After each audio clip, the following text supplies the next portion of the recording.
মুখ্যমন্ত্রীর কর্মসূচির দিকে অবশ্যই আমাদের নজর থাকছে, তবে চোখ রাখবো আরো একটি গুরুত্বপূর্ণ খবরে। সন্দেশখালীর ঘটনা, গণধর্ষণের ঘটনায় রাজ্যের রিপোর্ট তলব হাইকোর্টের। সোমবার রিপোর্ট চাইল কলকাতা হাইকোর্ট। রিপোর্ট দেওয়ার জন্য আরও সময় চায় রাজ্য। নির্যাতিতার বাড়িতে পুলিশ পাহারার নির্দেশ বিচারপতি জয় সেনগুপ্তের।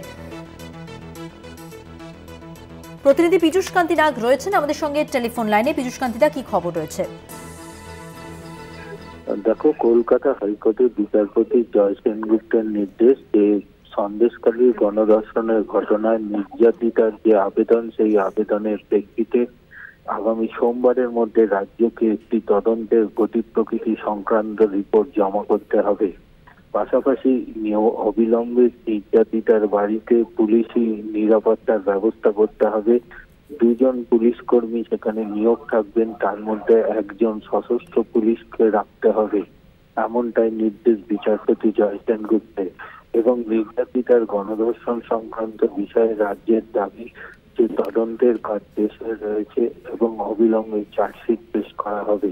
আগামী সোমবার সেই রিপোর্টের মাধ্যমে রাজ্য তার বিস্তারিত রিপোর্ট পেশ করবে এবং তারপরে বিচারপতি জয় সেনগুপ্ত তার পরবর্তী সিদ্ধান্ত গ্রহণ করবেন।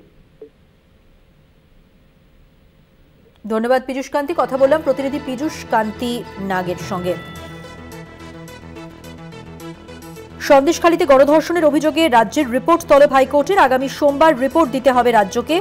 বিচারপতি জয় সেনগুপ্তর নির্দেশ, আপাতত নির্যাতিতার বাড়িতে পুলিশ পাহারা ও নিরাপত্তার ব্যবস্থা করতে হবে। রাজ্যের আইনজীবী অমিতেশ বন্দ্যোপাধ্যায় জানান, তদন্ত চলছে, খুব শীঘ্রই চার্জশিট দেওয়া হবে। রাজ্য রিপোর্ট দেওয়ার জন্য সময়ও চায়। বিচারপতি জয় সেনগুপ্তর নির্দেশ, পুলিশ আপাতত নজরদারি করবে নির্যাতিতার বাড়িতে। দুজন পুলিশ বাড়িতে নিরাপত্তার দায়িত্বে থাকবে, তার মধ্যে একজন সশস্ত্র পুলিশ থাকবে। গতকালই সন্দেশখালীর এক মহিলা গণধর্ষণের অভিযোগ নিয়ে হাইকোর্টের দ্বারস্থ হয়েছিলেন।